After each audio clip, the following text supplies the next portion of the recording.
Good evening, this is the Oscar Expert here with Brother Bro, and it's time to review All of Us Strangers, directed by Andrew Hay. So it's about a lonely writer who is trying to explore his childhood, and in doing so, he starts to imagine the ways in which he would connect with his parents if they were here today. And he also develops a relationship with the seemingly only other member of his building, Paul Mescal. This film is certainly a psychological drama. The filmmaking gets deeper and deeper into this man's mind and who he is. Andrew Hay, I think, really knocked it out of the park in terms of creating a tone that I haven't really seen before and haven't really seen from him. The film sort of oscillates between a real warmth and something more terrifying and eerie. And a lot of his choices contribute to creating a dreamlike atmosphere that I found myself really sinking into. And I think if anything, this film succeeds in being a portrait of a very fractured and multifaceted mind. Yeah, I think the filmmaking here is often very impressive, especially the cinematography, which feels very hazy and often has like kind of jarring lighting choices. The windows in this character's apartment are so open that they are just reflecting direct sunsets into the apartment. It gives it a really dreamy quality, which definitely plays into the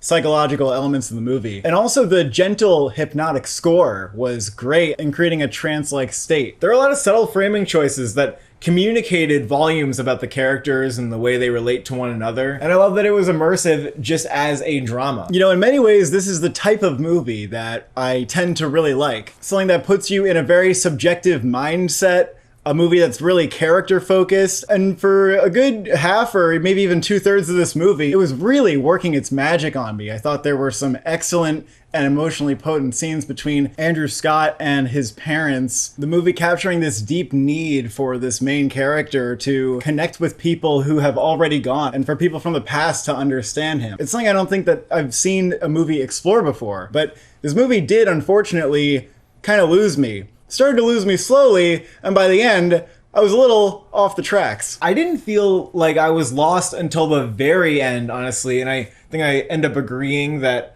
I'm not exactly sure what the end added overall, and I'm not even sure exactly how to interpret it. I really want to see this twice, but for most of this film, I was absolutely loving it. Something about the ending just prevented it from lingering or having a lasting impact. Like, I've kind of forgotten the movie because I couldn't quite get my hands around it from the ending, and it just didn't hit me the way I thought it was going to. But as you said, there are some really potent scenes with his parents. I thought it was really moving, and it felt authentic throughout. Especially the scenes when he's connecting to himself as a child. Those were extremely vulnerable. I was brought to tears in a couple of these scenes. It's just a joy that a filmmaker is putting out such vulnerability for us to dive into and explore our own emotions, perhaps. I think the movie's greatest strength in its first half was its subtlety. The movie was stronger when it was exploring its ideas underneath the surface or without really directly talking about them. The conversations with his parents, especially after a certain point, just started to become very direct about this character and what is like unhealthy about him. But one of the really redeeming aspects of this film for me was seeing the contrast between this character exploring his past with his parents and him exploring this new opportunity, this new relationship with Paul Mescal. And then the movie really derailed that relationship for me. The message of the movie to me became just so melodramatic and like, oh, my loneliness. Where the movie left me was unproductive for me to like explore the ideas of this movie. But it's also interesting that some people don't have that takeaway. There are some reviews that are like, oh, it rips your heart out and puts it back together. It's about the beauty of like whatever this is. And I thought, no, like to me, this movie actually felt really cynical. The song that was playing towards the end, I wasn't sure if that was supposed to be purposefully over dramatic because I was at a complete disconnect. Like I was like, why are you giving me that message? And I think the movie like makes a case against its own message. I think I disagree with the movie on a deep level. That being said, there's a lot to appreciate here. Again, about the filmmaking, the performances, what this movie's trying to be. I mean, a lot of people were like, oh, this is this year's Aftersun. So I was like, gear me right up. I mean, it didn't Aftersun me either, even though I thought it might. And I was enjoying it to the point where I thought, oh yeah, I'm gonna be one of the people who's Aftersunned by this movie. And I didn't quite get there in the end, but hey, I'm giving it a second shot. And I do like this movie when I think about it, but I don't know what direction to take my thoughts in as I think about it. So I need the second watch. I think one of the best performances of the year is in here.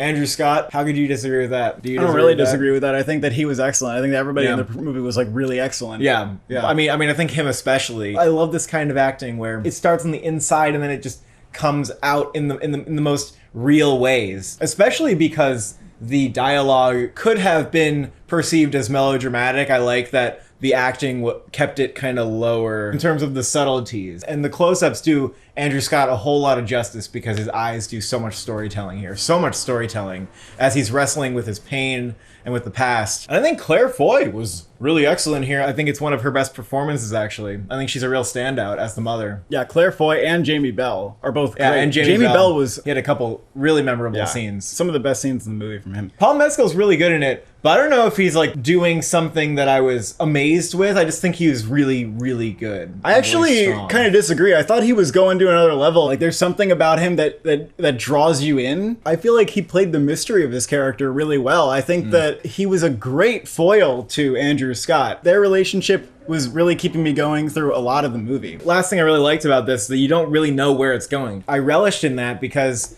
I'm sitting there going, my God, I understand where this character's at. I don't even know exactly where we're going with this, but it feels like we're barreling towards something, that might be very terrifying or it might be very elating, and I don't know what it is. I think on this viewing, I'm a high 8 out of 10 on it. I would give this movie a 7 out of 10. Oscar prospects. I think there's a lot of people who expect this film might be going somewhere, and people who are keeping it around number 9 and 10, and they're saying, I think people are really sleeping on it. And I don't blame you for thinking that based on the reviews and the reactions, but honestly, I don't really see it. Number one, it's not easy for me to see everybody getting on board with this. It also is very difficult to see any actors getting in or getting any nominations other than like screenplay, really. Andrew Scott, I would say he could get in maybe last year. Paul Mescal getting in for After Sun means that he could have gotten in for this. Why not? This year, the acting categories feel too crowded for anyone to get in. And I would say even Claire Foy, honestly, maybe she has a shot to get in some places. I wouldn't be surprised if some critics threw her name around. Kind of surprised. I think they're going to go out for other people. Yeah. So I'm not going to predict this for Best Picture. I made this prediction in our predictions video that critics are going to love it. It's going to be some people's favorite movie of the year. And then just like After Sun, you're going to see it missing from the critics groups who are supposed to promote the film. Basically what you're saying is this is going to miss Critics' Choice, even though it has like it's going to miss the Critics' best reviews of the year. Would you have this in your screenplay predictions? I think that's the one category it could get some I think that a lot of people will think that it's getting close, but I think there's a very, very high possibility that it just gets snubbed and misses. It's an adapted, like there's technically a slot for it, but I think they might just not do it. They don't always go for interesting picks